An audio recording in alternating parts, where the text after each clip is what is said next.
Message को पढ़ने के बाद भर बरसात में भी उसका चेहरा सूरज की तरह खिल उठा था।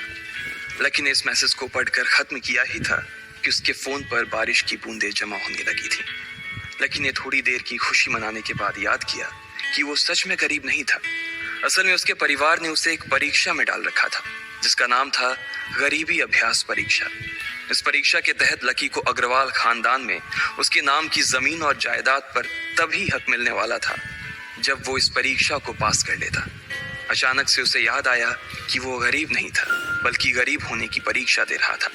हालांकि परीक्षा देते देते उसे 8 बरस हो चुके थे, इसलिए उसे एहसास होने लगा था कि वो कभी परीक्षा को पास ही नहीं कर पाएगा और हमेशा हमेशा के लिए गरीब ही रह जाएगा। अच्छा हुआ चली गई, अब मिलना कभी। लकी ने होटल की तीसरी मंजिल की ओर देखा और पानी के अंदर ही अपना पैर पटक दिया। वो डिंपल को कोस रहा था। उसने अपनी मोटरसाइकिल उठाई और फिर से चमन मेडिकल स्टोर जाने के लिए मुड़ने लगा। अगले दिन जब लकी की आंख खुली तो वो सीधा उठा और तैयार होकर शहर के सबसे बड़े बैंक न्यू सिटी बैंक पहुंच गया। न्यू सिटी बैंक न सिर्फ शहर का सबसे बड़ा बैंक था बल्कि वो सबसे अमीर बैंक भी था। वहां पर शहर के सबसे अमीर लोगों के ही पैसे जमा किए जाते थे। लकी वहां पैसे को निकलवाने के लिए जा रहा था। New city bank south Delhi में बसा हुआ था और उसके दरवाजे के बाहर महंगी से महंगी गाड़ी खड़ी थी। भाई अब इसमें से कौन सी नई गाड़ी लेगा, लकी ने मन ही मन सोचा। उसे यकीन नहीं हो रहा था कि कल तक तो वो एक मोटरसाइकिल तक नहीं खरीद पा रहा था और आज वो एक कार, और वो भी इतनी महंगी कार खरीदने की सोच रहा था। फिर उसने अपनी नजर गाड़ी पर से हटाई और बैंक के अंदर जाने लगा। उसने देखा कि बाहर बहुत भीड़ थी और महंगे से महंगे कपड़े पहने लोग बैंक के अंदर जा रहे थे। कहाँ दवाओं की बदबू और कहाँ ये खुशबू। उसने एक बहुत ही गहरी सांस के अंदर ज्यादा से ज्यादा खुशबू को समेटने की कोशिश करते हुए अपने मन में सोचा, लेकिन अगले ही पल उसके मन में संकोच पैदा हो गया था। रातों रात लकी की किस्मत तो बदल गई थी लेकिन उसके कपड़े नहीं बदल पाए थे। इतने बड़े बैंक में वो वही कपड़े पहनकर आ गया था जो वो अक्सर अपने काम पर पहन कर जाता था। पैसे लेते ही ना सबसे पहले नए कपड़े खरीदने हैं, लकी ने अपने आप से कहा और फिर बैंक के अंदर दाखिल होने लगा। जैसे ही उसने दरवाजे को धक्का दिया उसे आवाज आई, आउच। लकी थोड़ा सा हड़बड़ी में दिखाई दे रहा था और इस जल्दबाजी के चक्कर में वो एक लंबे बाल वाली लड़की से जा टकराया था जो कि उसके बगल में ही चल रही थी। माफ करना, मैं आपको देख नहीं पाया, सॉरी। लकी ने तुरंत उससे हाथ जोड़कर माफी मांगते हुए कहा। उस लड़की ने इतने अच्छे कपड़े पहन रखे थे कि उसे देखकर ही लग रहा था कि वो किसी अमीर घराने की लड़की थी, इसलिए सॉरी बोलते वक्त ना चाहते हुए भी लकी के हाथ उसके सामने जुड़ गए थे। लेकिन जब उस लड़की ने लकी के कपड़े और उसके हुलिये को देखा तो उसने अपनी नाक भौं सिकोड़ ली। वो लगभग हर रोज इस बैंक में आया और जाया करती थी, लेकिन उसने आज तक इस बैंक के अंदर लकी जैसे फटीचर आदमी को घुसते हुए नहीं देखा था। उसके बालों में से आंवले के तेल की गंध आ रही थी। उसने गुस्से भरी नजरों से लकी की ओर देखा और बोली, क्यों नहीं देख पाए? मैं क्या ट्रांसपेरेंट हूँ? तुम्हें इतनी बड़ी लड़की दिखाई नहीं देती?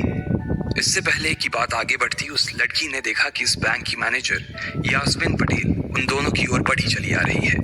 उसने भी लकी को देखकर वैसी ही शक्ल बनाई थी जैसी शक्ल उस लंबी लड़की ने बनाई थी। I am so sorry miss, आपको कहीं लगी तो नहीं? यास्मिन ने उस लड़की से पूछा और फिर घिन्न भरी नजरों से लकी की ओर देखने लगी। लकी तमतमाती आंखों से उन दोनों को देखा जा रहा था। वो जानता था कि उसने इतनी जोर से भी दरवाजा नहीं खोला कि उसे चोट लग जाए, लेकिन असल में उसे यह मालूम नहीं था कि वो लोग उसे नहीं बल्कि उसके कपड़े को देख रहे थे। यास्मिन ने लकी को ऊपर से नीचे तक देखा और ना जाने उसके मन में क्यों शक पैदा हो गया। क्या आप मुझे बता सकते हैं कि आप यहाँ पर किस काम से आए हैं? यास्मिन ने बड़ी मुश्किल से अपने चेहरे पर एक मुस्कान लाते हुए कहा।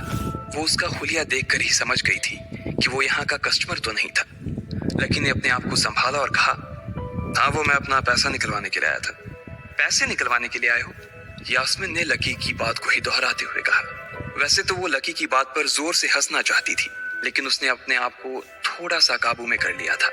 लकी की बात सुनकर उसे लग रहा था कि वो कोई पागल था जो यहाँ जबरदस्ती घुसा चला आ रहा था। हाँ तो क्या आपके पास कार्ड है? यास्मिन ने उससे आगे पूछा। न्यू सिटी बैंक का कार्ड हासिल करना एक बहुत ही मुश्किल भरा काम था। अगर किसी को भी उस बैंक का कार्ड लेना था तो सबसे पहले उस आदमी को अपने खाते में कम से कम 5 लाख रुपए जमा करवा कर रखने पड़ते थे, तब जाकर उसे कहीं कार्ड मिलता था। लेकिन लकी तो पहली बार ही यहाँ आ रहा था, इसलिए उसके पास कार्ड होने की कोई संभावना ही नहीं थी।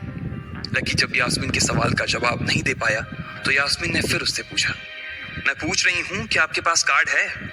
वो समझ गई थी कि लकी पागल ही था, जो कहीं से भागकर सीधा उनके बैंक में आ गया था। कार्ड नहीं है मेरे पास।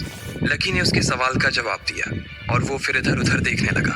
जैसे ही उस लंबे बालों वाली लड़की ने लकी का जवाब सुना तो वो खिलखिलाकर हंस पड़ी। यास्मीन को तो सिर्फ लग रहा था कि वो पागल है, लेकिन वो लड़की तो अपने मन में मान चुकी थी कि यह लड़का कोई पागल ही है, जो कहीं झोपड़पट्टी से यहाँ आ गया है। इससे पहले कि आगे कोई कुछ कह पाता, उस लंबे बालों वाली लड़की के पिता वहां आ गए और बोले, चलो बेटी। उनके हाथों में कुछ कागजात थे। लकी ने देखा कि उन्होंने महंगा सा सूट पहन रखा था। उस लड़की ने यास्मीन के दोनों हाथों को पकड़ा और बोली, यास्मीन देखो, अगर इस तरह के सड़क छाप लोग तुम्हारे बैंक में ऐसे ही घुसते चले आए ना और बाकी कस्टमर्स को परेशान करने लगे तो तुम्हारे बैंक की इमेज और उसके शेयर्स दोनों को काफी नुकसान होगा। एक मैनेजर होने के नाते तुम्हें इन सब चीजों का ध्यान रखना चाहिए। मुझे उम्मीद है कि आगे मेरे साथ ऐसा कुछ नहीं होगा। उस लड़की ने कहा और अपने पिता के साथ बैंक के बाहर चली गई। अपना ध्यान रखना कोयल मैडम, मैनेजर ने उसकी गाड़ी तक छोड़ने के लिए आते हुए कहा। आज तो वो बाल बाल बच गई थी। कोयल और उसके पिता इस बैंक के सबसे पुराने और सबसे वफादार कस्टमर्स थे। अगर आज यास्मीन उन्हें नाराज कर देती और वो उसके बैंक से अपना खाता बंद करवा देते तो शायद यास्मीन की नौकरी तक जा सकती थी। और यह सब हो रहा था उस पागल लकी की वजह से। इसे जल्द से जल्द यहाँ से भगाना पड़ेगा, यास्मीन ने अपने आप से कहा और फिर बैंक के अंदर आने लगी। यास्मीन उसे अपने बैंक से बाहर निकालने के तरीके के बारे में सोच रही थी, मगर जैसे ही वो बैंक में दाखिल हुई उसने देखा कि लकी वहां था ही नहीं। अरे अब ये कहां चला गया? उसने अपने आप से पूछा। वो इधर उधर देखने लगी, लेकिन लकी वहां भी नहीं था। यास्मीन को अच्छे से पता था कि वो उसके सामने तो बाहर नहीं निकला था। इसका मतलब था कि वो बैंक के अंदर ही था, लेकिन यास्मीन उसे ढूंढ नहीं पा रही थी। कुछ देर तक बैंक के सारे कोनों को देख लेने के बाद यास्मीन को लगा कि शायद लकी यहाँ बहुत ही असहज महसूस कर रहा होगा, और जब वो कोयल को दरवाजे पर छोड़ने के लिए आई तब उसके पीछे पीछे वो भी निकल गया होगा। चलो जान बची, यास्मीन ने अपने आप से कहा और अपने केबिन में आकर बैठ गई। जैसे ही उसने आज के दिन की पहली फाइल उठाई थी उसे किसी एक की झलक दिखी। ये कोई और नहीं बल्कि लकी ही था। अरे ये कहाँ छिपा हुआ था? यास्मीन ने अपने आप से ही कहा और तुरंत फाइल को टेबल पर रखकर वो ऑफिस के बाहर आ गई। उसने देखा कि लकी बैंक के वीआईपी लॉन्ज के बाहर खड़ा था और उसके खंबे की आड़ की वजह से वो यास्मीन की नजर से बाहर हो गया था। अब यास्मीन को तो वो मिल गया था, लेकिन उसके लिए उससे भी बड़ी एक और मुसीबत खड़ी हो गई थी।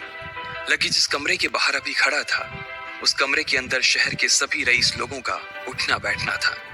बैंक के सिलसिले में या फिर किसी दूसरे काम के सिलसिले में वो सभी लोग यहीं आकर बात किया करते थे।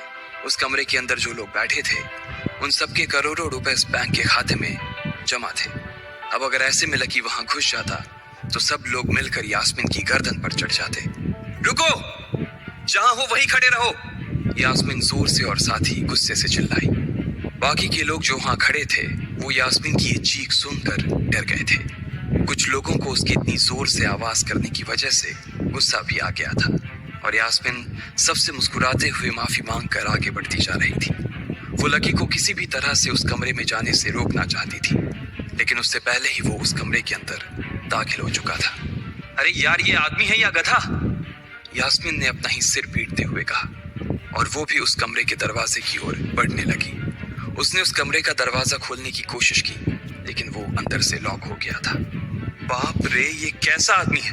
बिना परमिशन के अंदर घुसा तो घुसा, लेकिन दरवाजा भी अंदर से बंद कर लिया। अब यास्मीन की सांसें फूलती जा रही थी। उसे बहुत डर लग रहा था। उसका जी यह सोचकर घबराए जा रहा था कि ना जाने अंदर लकी और उस रिलेशन मैनेजर के बीच क्या हो रहा होगा। इधर जैसे ही लकी कमरे में दाखिल हुआ, वहां का कस्टमर रिलेशन मैनेजर जो कि सोफे पर फैला हुआ था, वो उसे देखते ही अचानक सीधा बैठ गया। हेलो सर, कैसे हैं आप? उसके मुंह से बिना लकी को देखते हुए ये शब्द निकले। उसे याद था कि इस कमरे में कुछ खास लोग ही आते थे और जो भी आते थे यास्मीन उनके आने की खबर उसे पहले ही दे देती थी। लेकिन इस वक्त जो आदमी उसके सामने खड़ा था, उसे देखते ही वो अपनी जगह पर जम गया था। ना तो वो कहीं से भी वीआईपी लग रहा था और ना ही वो उसका कोई रिश्तेदार था। कौन हो भाई तुम? क्या चाहिए तुम्हें? उस मैनेजर ने 20 साल के जवान लड़के को देखते हुए कहा, मैं यहाँ अपना पैसा लेने आया हूँ।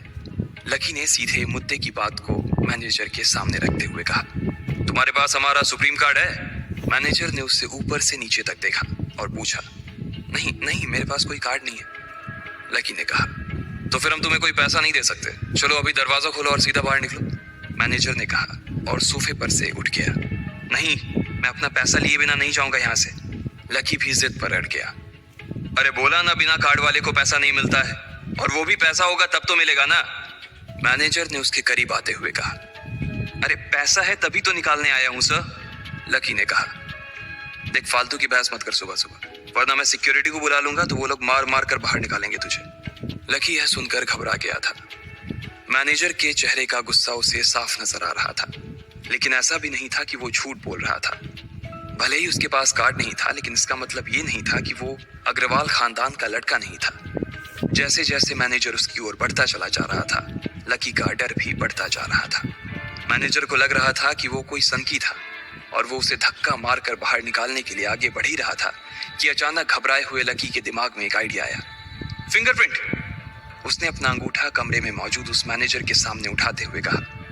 फिंगरप्रिंट? कौन सा फिंगरप्रिंट? मैनेजर ने चौंकते हुए पूछा। अरे अरे आपने कहा ना कि आपको कार्ड चाहिए, पर मेरे पास कार्ड नहीं है, फिंगरप्रिंट है, और मुझे मालूम है कि आपके यहाँ फिंगरप्रिंट से भी पैसे निकलते हैं। ये कहते ही लकी ने एक राहत की सांस ली थी, लेकिन मैनेजर को यह समझ नहीं आ रहा था कि आखिर लकी को फिंगरप्रिंट की जानकारी मिली कैसे। तुम फिंगरप्रिंट यूज करना चाहते हो? मैनेजर ने लकी को घूरते हुए पूछा। लकी की शक्ल और उसका हुलिया मैनेजर के लिए उसकी बातों से मेल नहीं खा रहा था। हाँ, मैं फिंगरप्रिंट यूज करना चाहता हूँ सर, लकी ने सीना चौड़ा करते हुए कहा। उसे इस तरह देख तो मैनेजर और भी कंफ्यूज हो गया था। मैनेजर ने सोचा कि उसे एक चांस देना चाहिए, इसलिए उसने लकी को फिंगरप्रिंट इस्तेमाल करने की इजाजत दे दी थी। वो अपनी टेबल के पास गया और उसके दराज में फिंगरप्रिंट वाली मशीन ढूंढने लगा। 2-3 ड्रॉर में झांकने के बाद आखिरकार उसे वो मशीन मिल गई थी। चुपचाप यहाँ पर अपना अंगूठा लगाओ, मैनेजर ने मशीन को आगे बढ़ाते हुए लकी से कहा। लकी ने अपनी फटी हुई पैंट के पिछले हिस्से में अपना अंगूठा पोंछा और फिर उस मशीन पर लगा दिया। 2 सेकंड बाद मशीन में से एक आवाज आने लगी। उसके अंदर एक लाल बत्ती चल रही थी और वो जोर जोर से बीप कर रही थी। देखा, तुम्हारा फिंगरप्रिंट मैच नहीं कर रहा है। मैंने पहले ही बोला था कि कोई खाता नहीं है इस बैंक में तुम्हारा। मैनेजर ने लकी को ऐसे देखा जैसे वो कोई बड़ा अपराधी था। मैनेजर उसकी पैंट की ओर देखने लगा। उसे लग रहा था कि लकी ने अपनी जेब में कोई हथियार छुपा रखा था और वो मैनेजर को बेवकूफ बना रहा था। इससे पहले कि लकी अपनी जेब से कोई बंदूक या बम निकालता, मैनेजर ने अपना फोन निकाला और पुलिस का नंबर लगाने लगा। लकी ने उसकी स्क्रीन पर देख लिया था कि वो 100 नंबर पर फोन लगा रहा था। लकी बुरी तरह से घबरा गया था। वो बहुत ही उत्साह और जोश में अंदर तक तो चला गया था, लेकिन उसे मालूम नहीं था कि वो इतनी बड़ी मुसीबत में फंसने वाला है। अब आगे क्या होने वाला था? क्या लकी उसे पुलिस को बुलाने से रोक पाता? कहीं उसे कोई फेक मैसेज तो नहीं आया था? लकी कैसे इन मुसीबत से बाहर निकलेगा?